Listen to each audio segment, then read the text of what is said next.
அஸ்ஸலாமு அலைக்கும். இன்றைக்கி நம்ம இந்த வீடியோவில் நல்ல ஸ்பான்ச்சியான ஜூஸியான ரசகுல்லா எப்படி பண்ணலான்னு பார்க்க போகிறோம். ரசகுல்லா பண்ணுறதுக்கு சில டிப்ஸ் இருக்குது.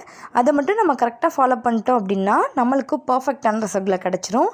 அது என்னன்றதை இந்த வீடியோவில் போய் பார்க்கலாம் வாங்க. இதுக்கு நான் ஒரு கடாயில் 1 லிட்டர் அளவு பால் எடுத்திருக்கேன். நல்ல திக்கான பாலை எடுத்துக்கோங்க.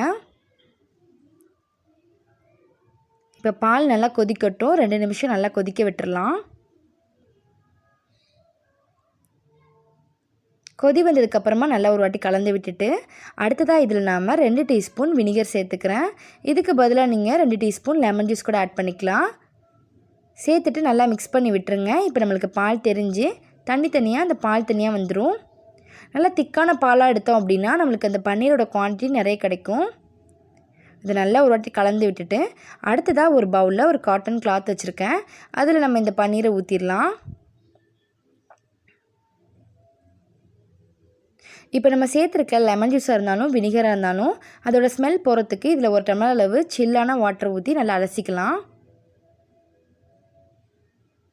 அதுக்கப்புறமா இது நல்லா பிழிஞ்சு இதில் இருக்க தண்ணியெல்லாம் ரிமூவ் பண்ணிக்கலாம். நல்லா ப்ரெஸ் பண்ணி பிழிஞ்சிக்கோங்க, தண்ணி எதுவுமே இல்லாமல். இது அப்படியே கட்டி இதுக்கு மேலே ஒரு வெயிட் வச்சு இதில் இருக்க தண்ணியெல்லாம் ட்ரை ஆகிற வரைக்கும் நம்ம வெயிட் பண்ணணும். ஒரு அரை மணி நேரத்துலேருந்து 1 மணி நேரம் கூட நீங்கள் வச்சுக்கலாம். இப்போ கரெக்டாக 1 மணி நேரத்துக்கு அப்புறம் நான் எடுத்திருக்கேன். ஓப்பன் பண்ணி பார்க்கலாம். நம்மளுக்கு கட்டியான பன்னீர் கிடச்சிருக்கு. இதை நல்லா உதுத்து விட்டுருங்க.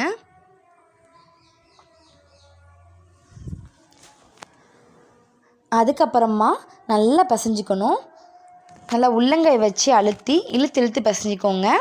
எந்த அளவுக்கு நம்ம பிசைஞ்சிக்கிறோமோ அந்த அளவுக்கு நமக்கு ரசகுல்லா சாஃப்டாக கிடைக்கும். 10 நிமிஷம் நல்லா கைவிடாமல் பிசைஞ்சிக்கணும். பேஸ்ட் மாதிரி வர வரைக்கும் பிசைஞ்சாதான் நமக்கு ரசகுல்லா சர்க்கரை பாகில் போடும்போது உடையாது. அதனால் நீங்கள் எந்த இடத்துல மட்டும் ஸ்கிப் பண்ணிடக்கூடாது.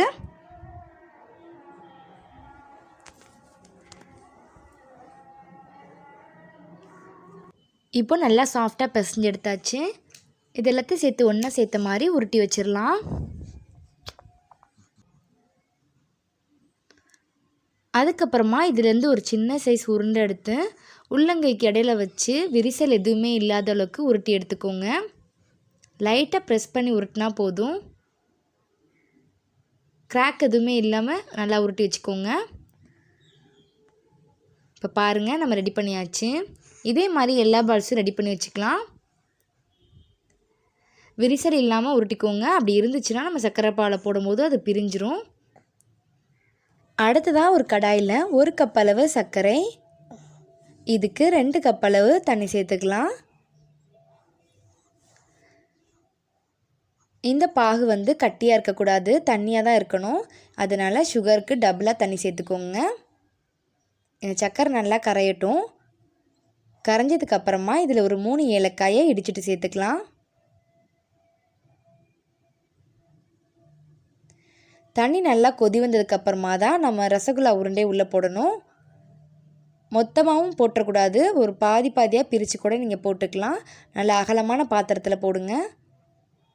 போட்டதுக்கப்புறமா இதை க்ளோஸ் பண்ணி வச்சிடலாம். ஒரு 5 நிமிஷம் ஹை ஃப்ளேமில் வச்சு க்ளோஸ் பண்ணி வச்சுருங்க.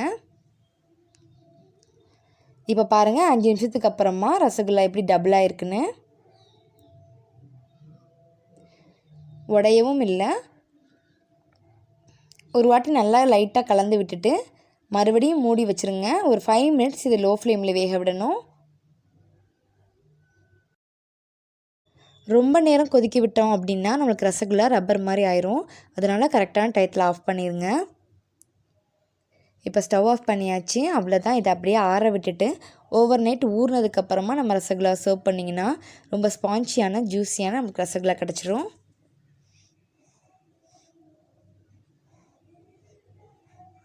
இப்போ ஓவர் நைட் ஊறினதுக்கப்புறமா பாருங்கள் எவ்வளோ சூப்பராக இருக்குன்னு. இந்த ஜூஸ் எல்லாம் அந்த ரசகுல்லாக்குள்ளே இறங்கி ரொம்பவே சாஃப்டாக இருக்கும். என்ன ஃப்ரெண்ட்ஸ், இந்த வீடியோ உங்களுக்கு பிடிச்சிருக்கும்னு நினைக்கிறேன். பிடிச்சிருந்துச்சுன்னா லைக் பண்ணுங்கள், ஷேர் பண்ணுங்கள், கமெண்ட் பண்ணுங்கள். மறக்காமல் நம்ம சேனலை சப்ஸ்கிரைப் பண்ணுங்கள். பக்கத்தில் இருக்க பெல் ஐக்கானை கிளிக் பண்ணி அதில் ஆல் என்ற ஆப்ஷனை கொடுத்தா நான் இப்போ ஒரு வீடியோ நோட்டிஃபிகேஷனில் வரும். Thank you so much.